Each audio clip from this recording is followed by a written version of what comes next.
I guess right now we should start the show. Yo, welcome back to the JV podcast. Another one-man show this week. It's gonna be a quick episode, not that much crazy stuff to talk about. I did have something planned for today's episode. It was gonna be a longer episode. I wasn't gonna have a guest on, but they couldn't make it today, so I didn't want to waste that idea for a solo episode. I'd rather just push it down and just give you a better content that way. But today I'll just do a quick episode. Um, I mean, the main thing I'm gonna be talking about today is the anti-tanking rules.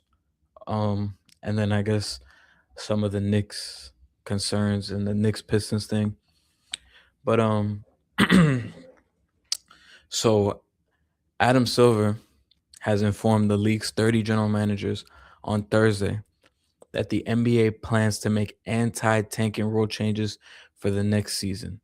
This was reported by Shams, and this is what was told by ESPN. The league offices conversations with stakeholders from the board of governors, competition committee, and general managers have been intensifying dialogue about combating tanking, including starting to propose potential concepts for changing during its December meeting with owners.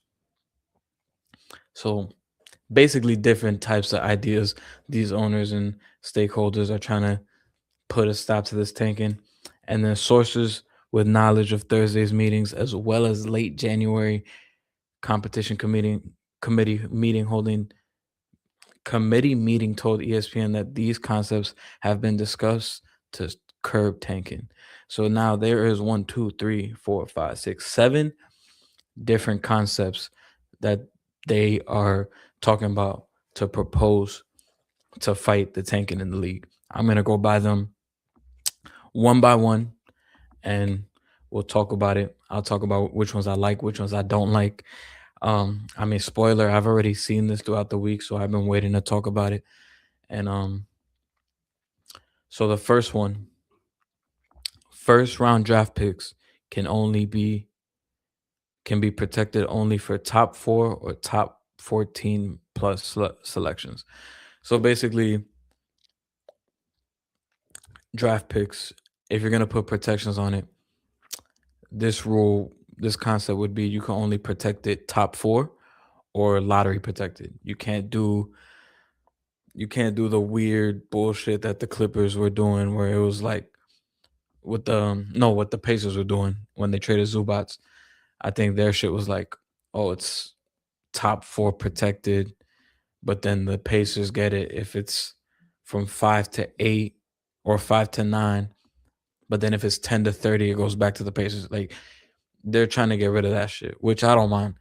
And then I guess no more top 5 protected picks, no more top 8 picks, because basically you're trying to get basically saying fuck you to the Thunder, who have the Clippers pick this year. I believe it's top 8 protected. So they're trying to get rid of that. The Knicks have the Wizards pick this year, top 8 protected. So going forward, it would be either top 4 or lottery. That rule I'm actually okay with. It's always weird to have all these weird ass protections on the pick. I think that'll simplify it even more, and I feel like some GMs will probably take into consideration what they're putting out there. The next concept is lottery odds freezing at the trade deadline or a later date. This one I could kind of get with. Um, we kind of talked about it on the last episode with all the tanking stuff, but lottery odds freezing at a certain date, you have to really decide when you're gonna do that. Because I do see the concern. Because I did mention last episode that they should stop it at the halfway game mark, which is 41 games in. But I know a lot of people's counter to that is that teams will just start tanking at the start of the season, and I don't know if that's necessarily the case, but I don't know when, because you can't really. All right, freezing at the trade deadline or a later date. I mean, what's that later date? March 1st? I don't know. I feel like you can only do this if the only way this could work is if once you freeze it, you add on like better odds when you win games after that freeze period, if you get what I'm trying to say. But if you just freeze it completely and then after that it's just like whatever, I don't know. Because then some teams that are already in the gutter are just gonna be like, we already locked in our spot, so what are we necessarily playing for? Um, Unless you're about to come in heavy with the fines and stuff. I don't know. Cause now if you don't have like a solution to the second half of the season, something like this could cause teams to tank at the very start of the season, which you don't want to do. Um, the third concept, no longer allowing a team to pick in the top four in consecutive years and or after consecutive bottom three finishes. This one I do not like. Um, this one is basically saying fuck you to the Spurs. Because had this rule been in place, um, the Spurs would not have. They would not have Castle right now. Yeah, they wouldn't have Stephon Castle because they would have got Wemby first overall, and then they wouldn't have been able to get Castle, and then they would have got Harper this year. So yeah, I don't like this trade at all. And also, I think it would affect the Thunder too. Actually, no, top four. So never mind, I'm wrong. Yeah, I don't like this, especially the part that says after consecutive bottom three finishes. I don't like that because some teams they're like consecutively at the bottom, and it's not even that because they're trying to tank; they're just bad. So if we're gonna penalize them, how are you gonna expect them to get better? Especially these lower market teams like the Wizards, the Jazz. How do you expect them to get better if no one's gonna go to them in free agency? Um, Now you're gonna do this to penalize them in the draft. So how are they going to improve? You could do your best and be like, all right, just play your best guys out there, but that doesn't guarantee that they're gonna be one of the better teams in the league. You're gonna have to start. You're basically telling these bottom dwelling teams that like you're gonna have to start paying to play out here. You're gonna have to start throwing bags at all these players just so you could be in the mix. So I don't like that. Um, I just don't like that at all. Not allowing a team to pick in the top four. Yeah, fuck that. I don't fuck with that. The next concept: teams cannot pick in the top four the year after making the conference finals. Um, I mean, this is literally just a fuck you to the Pacers. But like, it's also fucked up because they couldn't have predicted the Halliburton injury. They didn't really foresee Miles Turner leaving like that.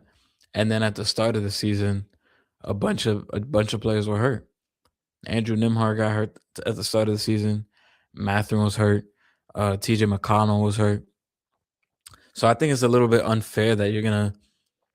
I mean, obviously the Pacers they'll get their pick this year, but like to punish a team like that, because realistically,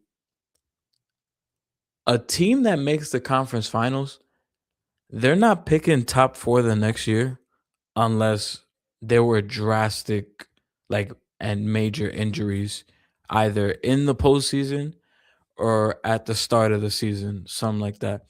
Like the other example would be the Warriors. 2019, you had Kevin Durant Achilles in the finals, and then he also went to Brooklyn.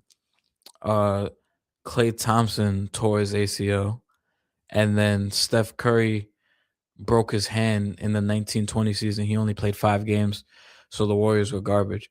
Like, it's not that the Warriors were tanking; they literally had to deal with injuries. They ended up getting the second pick in the draft that year. Um, so it's like you can't control that. Like the only other situation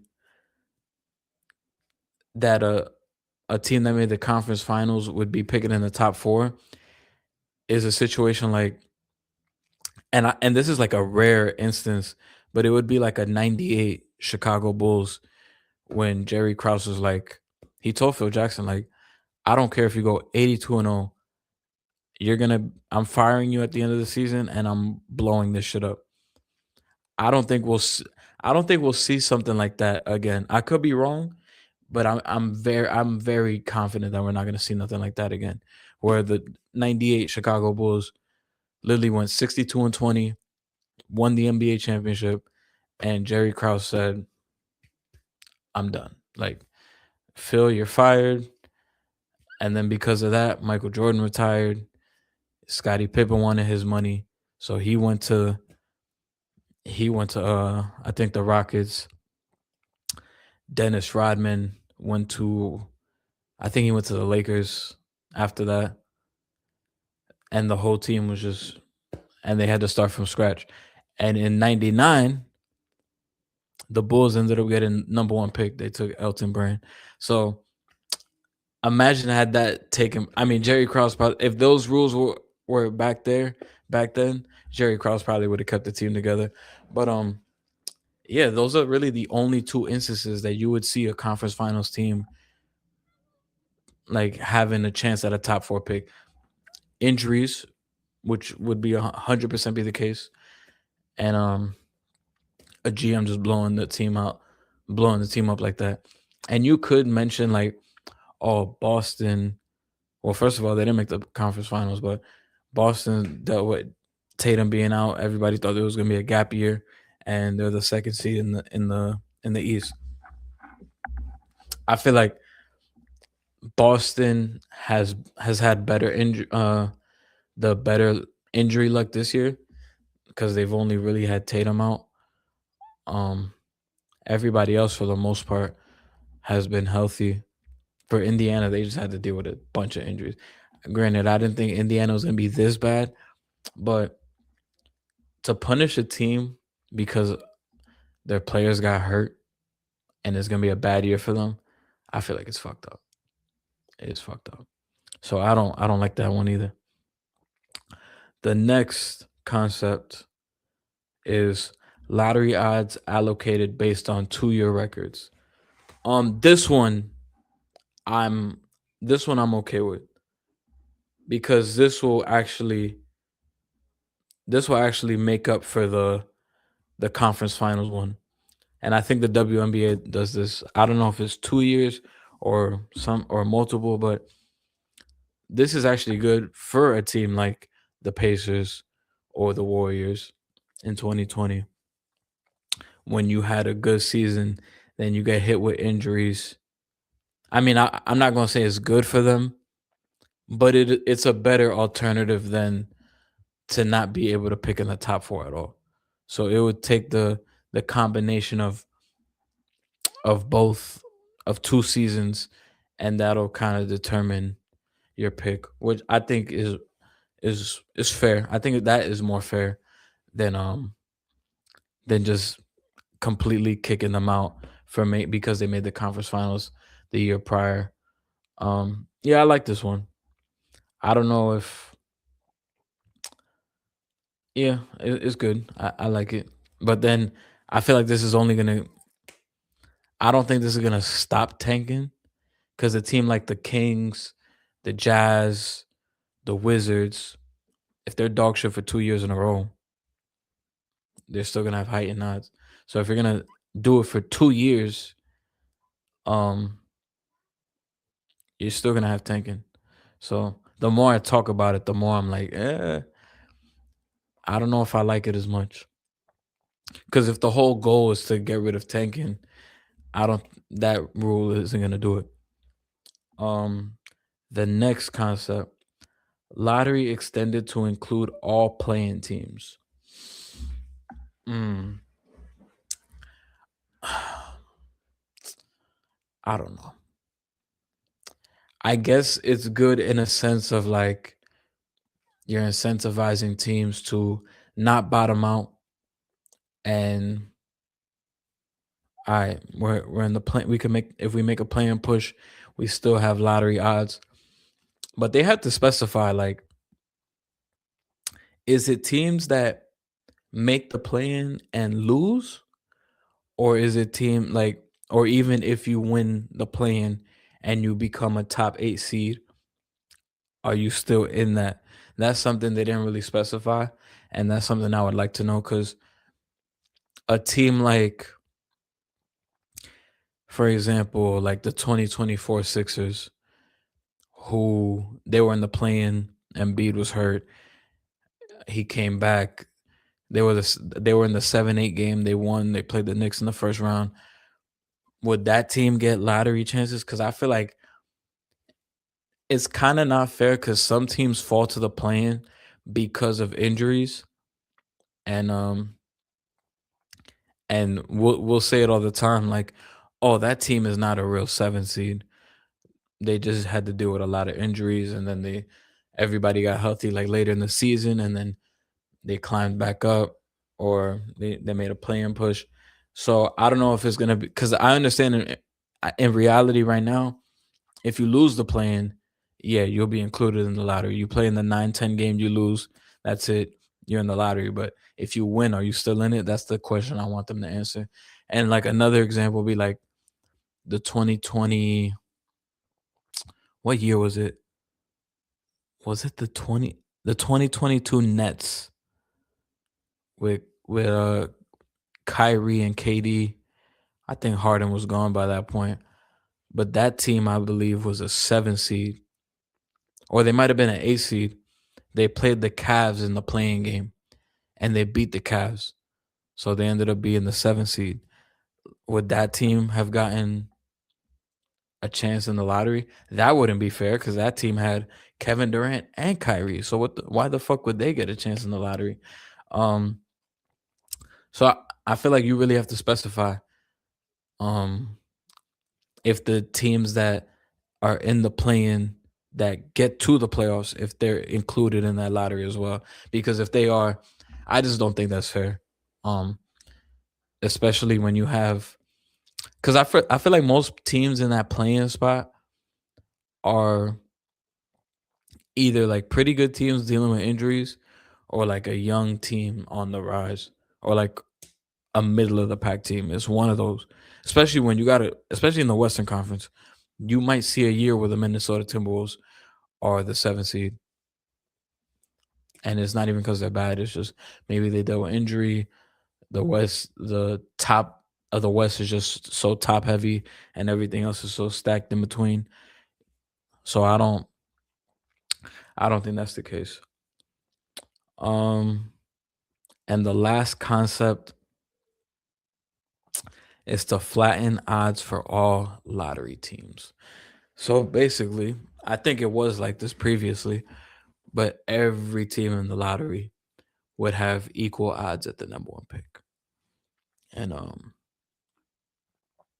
I don't think this is gonna fix tanking. I don't like this one at all. Um, I don't. This isn't gonna solve tanking because every team is just gonna be like, all right, you still gotta have a chance. I mean, everybody having, well, all the lottery teams have flattened odds, but you still have to lose to be in the lottery. So that doesn't really incentivize teams to not to tank, if you get what I'm saying. Like, you still have to be bad to be in the lottery, but you can't be that good where you're out of it. So you're still gonna be tanking to a certain degree. It probably won't be as egregious, but I feel like the only reason the tanking is so bad this year is because how loaded this draft class is coming up. I guarantee you, if it was a shitty draft class, nobody would be doing the shit that's going on this year. I promise. But I just don't like it. I think, in my opinion, like I only liked maybe two of these concepts, but I said it last episode, and I kind of like I didn't really double down. I was kind of like, eh. But now I'm gonna say it here and really like double down. But the NBA should get rid of the lottery completely. And I know people are gonna say, um, now what do you mean? That's not gonna solve tanking. It's just gonna continue tanking. I think that is true for the first maybe year or two of it in the early stages, but I feel like the reason why some of these teams are so bad is because when you have a lottery, I know some people out there like to say this shit is not rigged, but the shit is rigged, bro. When you have a lottery, you can rig the draft. You can do that. When you do it off team record, you can't rig the draft. It is what it is. The worst team gets the number one pick, and that's it.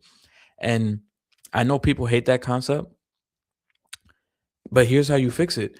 If we feel like you're egregiously tanking like the Jazz did, pulling starters out, if you do shit like that, you're gonna get fined a hefty price. That's how you get these teams to not do that shit. You gotta send some private investigator and be like, yo, I don't know if it's legal, but like, yo, if he's injured, let me see an MRI. Let me see a doctor's note from the team or from somebody. But the reason why some of these teams are still so bad is because the changing of the lottery odds, the lottery just being rigged. We never see the ping pong balls. That shit is not televised. It's so and everybody that's in those rooms, they'll all say, "Oh, it's not rigged. I was there." It's all hearsay. You know how you shut up hearsay? That. So I don't when you can manipulate who can go where, obviously these bottom teams are gonna stay bad. The Utah Jazz last year had the worst record and they got the fifth pick. If the Utah Jazz had Cooper Flag and they had the ascension of Keontae George, they don't even make that fucking Jaren Jackson trade. And if you remember how the season started, Utah started the season off 12-9. I know it's not like crazy, but if they started 12-9 without Cooper Flag. So imagine if they did have Cooper Flag, they would not be tanking. They would be trying to they'd be trying to compete. Same thing with the Wizards. The Wizards are constantly bad and they've drafted these guys. They haven't drafted like garbage players. They've accumulated pretty good talent with Trey Johnson, Alex Sarr, Keyshawn George. They've accumulated pretty good talent, but they're still missing that guy. If the Wizards get Darren Peterson, AJ DeBonza, that is like the building block. Like that is the first step for them to start being good. The reason why they've been shitty so consistently is they're still missing that guy. And I think if you were to eliminate team record and these trash teams get their guy, it'll slowly start picking up because now you're putting the good players on the worst teams. And it's just gonna continue to escalate. So now that team that had the first pick, that team that was the worst team in the league, and they got the first pick, they get a generational talent. Maybe next year they might have the fifth worst record. They get the fifth pick. They get another guy, and then they get even better the next year. Then they might be picking 12th, and then they get another guy. And obviously, it's easier said than done because half the battle is having a good front office, good ownership that knows what they're doing, how to scout talent, how to evaluate talent. because there's a lot of teams that, like, look at the Kings. They've picked in the top 5 so much, and they just can't seem to get it right. That is true. Like, in situations like that, it's gonna be up to, like, ownership and shit, like, to fire, to clean house, all that, because I think when you have it based on team record like that and you're just missing, it's something in the organization. But I would do it off team record because, I mean, completely different sport, but you got the NFL, they do it off team record and it don't matter. Like, we saw the Browns get back to back number one picks with Miles Garrett and Baker Mayfield, and they didn't get the number one pick again. They still haven't got a number one pick again, I don't think, after that. And that's a league where no draft lottery, no nothing, just off team record. We don't see teams fucking tanking back to back to back. We saw the Jaguars get back to back number one picks, and they literally made the playoffs after the second time. So I don't I think people are scared that if we do it by team record, we're just gonna see a team just tank egregiously so they could get 4 straight number one picks. I don't think that's the case at all. Especially with the incoming talent coming into the league. Like, it's if the Wizards got Cooper Flag, they'd be a lot better right now. If if the Kings get AJ DeBanza or Darren Peterson, I mean that franchise is garbage. So we'd have to wait and see. But I honestly feel like it should be team record. Um, because now it's like I think it'll give a clear direction for. I think it'll look bad in the beginning, but over time, you got to be patient. Over time, it'll fill itself out, and it will also give teams like, all right, at the deadline, we're not where we need to be. We could be sellers, not necessarily tanking, but do what the Bulls did. Like, we're not tanking. We're just we became sellers, and we're gonna put our guys out there, but we don't have the best guys. Um, you you just have to have these talented players going to the worst teams, and I feel like that is better for the league because now not only does it make the league even better, there's probably more balance in the conferences because you had Detroit, they were the worst team in the league for like 3 years, and they kept picking fifth. I think they picked fifth 3 years in a row, and you see how they are now. A lot of the turnaround for the Pistons happened because of it was really a combination of everything I've talked about. They were able to get a number one pick in Cade Cunningham, who we didn't view him as generational like Wemby or Cooper Flag, but he was a very highly regarded prospect, probably in a tier below those guys coming out. So he was a very highly respected um, prospect. So you were able to get that. I know it looked rough in the beginning, but then you got the right coach in the building. You got JB Bickerstaff. You got the right people in the front office with Trajan Langdon. So it's really a combination of those three things that'll help the team rebuild going into the future. Getting that star player, the number one pick, getting the right coach, and getting the right GM or guy in the front office. And I feel like when you have like these shitty teams, these small market teams, nobody's gonna go there in free agency. This is their only hope at accumulating talent. This is what gives the fan bases hope.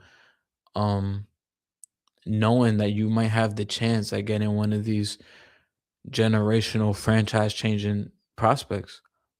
I think just the thought of that itself um is what keeps fans up at night. So You're not gonna do it by getting free agents. Like Charlotte's not gonna be getting free agents. Washington's not gonna be getting free agents. They're gonna have to make trades like they did at the deadline. I feel like they might. I feel like coaches are more likely to go to a small market team, but that's only if there's some talent there. I don't think uh, a JB Bickerstaff goes to coach the Detroit Pistons if Cade Cunningham isn't there. So I feel like everything will fall into place um, if we were to go by team record, and we would see more teams. I don't even have the thing off the top of my head, but I wonder how many years where the worst team in the league was in the Eastern Conference, but the number one pick went to the West. I couldn't even give you that number off the top of my head, but it's probably a lot. But that's just my thoughts on the whole tanking and the concepts of tanking and how to fix it, fix the draft lottery. Get rid of the draft lottery. That shit is rigged. I don't want to talk about all the times again. I'll probably save that for the next time I have a guest or something. But yeah, get rid of that shit. But the next and last thing I want to talk about, New York Knicks, Detroit Pistons. Man, what a game. The Pistons, they're the real deal. That team is the real deal. And I just want to say, like, I don't know why or how people got off the train. And I saw how the timeline was on Thursday after the game, but for all the people, and I'll never forget this, for all the people that hopped off the Cade Cunningham train, stay over there. Cause I remember when Cade was struggling, his second year when I think he played like 12 games. Then when they had the big losing streak and all that, and people was like, man, Cade ain't that, Cade ain't this. And if they did a redraft, he'd probably go like third or fourth. I remember these conversations. People were like, "Oh, I would take Scotty Barnes, Mobley, Şengün. Then I would take him." Some people even said Franz. Some people said I would take Scotty Barnes, Mobley, Franz, Şengün, or Şengün, Franz, then Cade. Stay over there. He's proven time and time again why I always felt the confidence that he would become the player that he is today. Did it take some time? It did. But for me, I never fell off the train. I remember saying I think it was his second year in the league. It was either his second year in the league or his third year when the Pistons were losing like shit tons of games. And I was having debates with my friends like, I think Cade Cunningham is better than LaMelo Ball. And I think he's better than Tyrese Halliburton. I was saying that back then. So for him to do what he did last year, come back, and now he looks even sharper this year is so dope to see. And I'm never gonna look at him in the light of like I know I'm a Knicks fan, and there's players that shit on us like Trae Young and Hallie, and the fan base hates them, but I will never hate Cade Cunningham just because I always thought he would become this player, and to see him doing it now, it's just super dope to see. It feels like everything is starting to come together for him, and I'm super happy for that. He torched the shit out of us on Thursday. He was a killer out there. Anybody you put on him, he was frying. They tried to put Mikal on him, he was frying him. They tried to put OG on him, he was frying him. They were switching too much, and fucking Brunson ended up on him. He fried him. They put Sohan on him. He fried him. Can't say enough good things. JB Bickerstaff's doing a hell of a job with that team. No Duren, no Stewart. That was a great win. And for the Knicks, like, my biggest question for this team is how bad do you want this shit? Because seeing how that team played, no Duran, no Stewart, they still beat you on the glass 44-38, I believe it was. It just felt like that team. I feel like them wanting it more sounds like such a cliche, but it felt like we just backed down too quick as soon as we started bleeding. And if we want to get to the finals, you got to see that team. You got to wake the fuck up now because now the Cavs are on a streak. The Celtics is still doing good. And now you fell to fourth. You don't want to be in a scenario where you got to play the Detroit Pistons in the second round and then the season's over. Because the way I see it right now, I don't see the Knicks beating this team right now. I don't see it. Um, can they? I think they could, but I think it'll take everything out of them that if they were to get to the finals, they'd be completely drained out. But they gotta talk amongst themselves and ask themselves how bad do they really want this? Because this Detroit team defensively, you cannot fuck around. These cross court passes, you cannot make it because they are anticipating it, and you gotta you can't really beat them at their own game because they're just gonna beat you at it. So you gotta figure it out. You have to figure it out. This is the big time season. And to all the fans out there, all the Knicks fans out there saying, oh, we went through this last year. Like, we'll be fine. We care about the playoffs. Please get that out of your. If you think it's going to be a repeat of last year, this year, stay the fuck home because I don't see that happening. And if it does, I will personally come back on here and say that I was wrong and you guys are right. I will come out here and say it. But if you guys are banking on a repeat of last year, like getting cooked in the regular season series and and then coming into the playoffs, like don't do that. Do not do that. Am I in panic mode right now? No, because it's just like